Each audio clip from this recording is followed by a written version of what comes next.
જય માતાજી મિત્રો, શ્રી કિચનમાં આપનું હાર્દિક સ્વાગત છે। આજે આપણે બનાવશું રતલામી સેવનું શાક। તો પહેલાં તો આ સેવ લઈ લીધી છે, પછી આ ટમેટા, આમાં મરચાં, આદુ અને લસણ એ ક્રશ કરીને લઈ લીધું છે, કોથમીર, રેગ્યુલર મસાલા, સ્વાદ પ્રમાણે મીઠું। હવે આપણે એનો વઘાર કરશું। આ વઘાર માટે 3 પાવરા તેલ લીધું છે આપણે। હવે એમાં ચપટીકમથી રાઈ નાખવાની, ચપટીક જીરું નાખવાનું। હવે આ તતડી જાય એટલે વઘાર કરવાનો, ગેસ ધીમો કરી દેવાનો। હિંગ નાખવાની,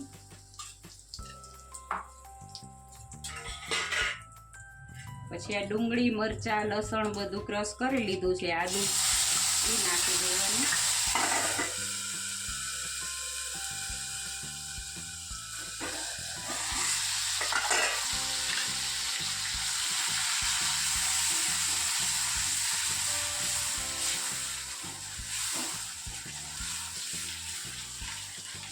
બહુ ક્રશ નથી કરવાનું।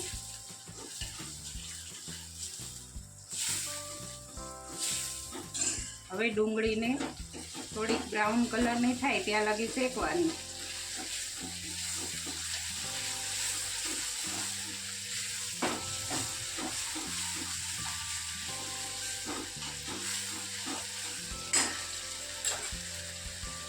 અડધી ચમચી હળદર નાખી દેવાની।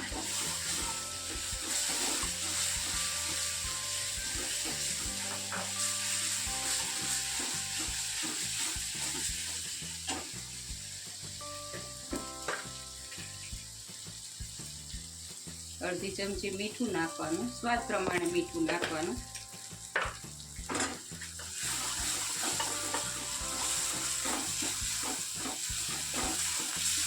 હવે આ ટમેટા છે એ નાખી દેવાનું।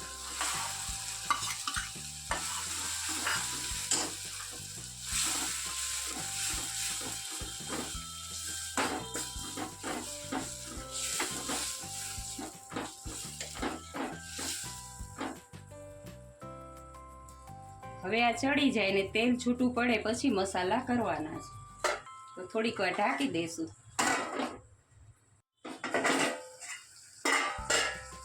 હવે જુઓ તેલ ઉપર આવી ગયું છે, હવે મસાલા કરવાના।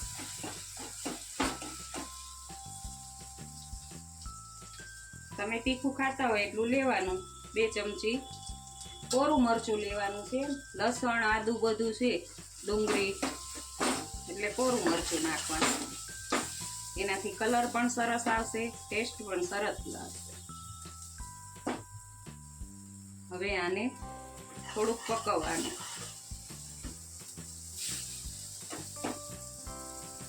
ધાણા જીરું નાખવાનું, અડધી ચમચી, ગેસ ધીમો કરી દેવાનો।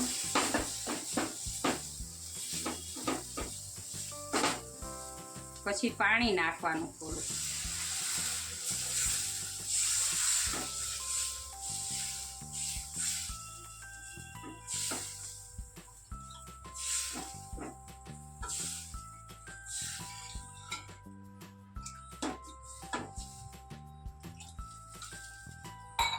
હવે આને ઉકળવા દેવાનું, પછી સેવ નાખવાની।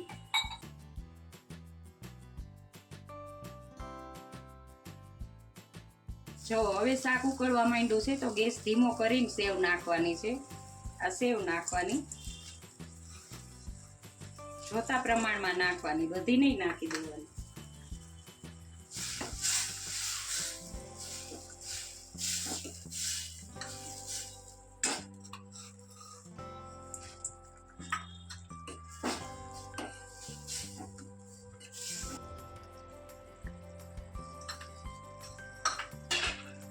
હવે આ ઉકળે પછી ગેસ બંધ કરી દેવાનો।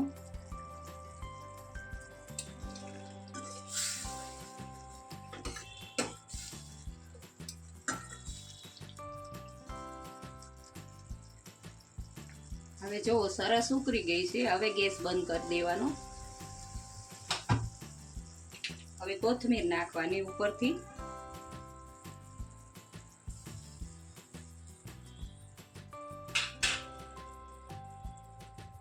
તો જો આ શાક રતલામી સેવનું શાક બનીને તૈયાર છે. જો તમને આ મારો વિડીયો ગમ્યો હોય તો લાઈક શેર અને સબસ્ક્રાઈબ કરવાનું ભૂલતા નહીં.